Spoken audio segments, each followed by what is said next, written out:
السلام علیکم ورحمۃ اللہ۔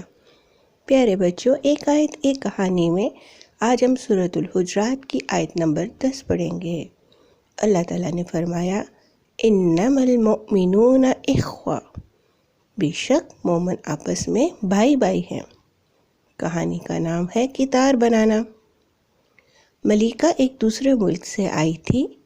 اس کی رنگت کافی سیاہ تھی۔ اسکول کے پہلے دن ایک کونے میں اکیلی کھڑی ہو گئی۔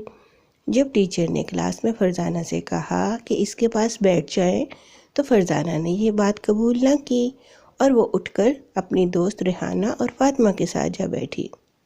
تفریح کے وقت اساتذہ کے کمرے میں ٹیچر نے تینوں لڑکیوں کو بلایا اور نہایت پیار سے سمجھایا کہ میں تم سب سے پیار کرتی ہوں کیونکہ تم لوگ سمجھدار اور اچھی اسٹوڈنٹس ہو، یہاں تک کہ اگر تم میں سے کسی ایک کا رنگ سیاہ ہوتا پھر بھی میں کسی میں کوئی فرق نہیں کرتی۔ فرزانہ کو اپنی ٹیچر کی بات سمجھ آ گئی۔ اس نے ٹیچر جی سے معافی مانگی۔ لڑکیوں کی آواز اسکول کے میدان میں گونج رہی تھی، جو قطار بنا کر آپس میں کھیل رہی تھیں۔ وہ پیاری سی محبت بھری قطار جو فرزانہ، ریحانہ، فاطمہ اور ملیکہ نے بنائی تھی۔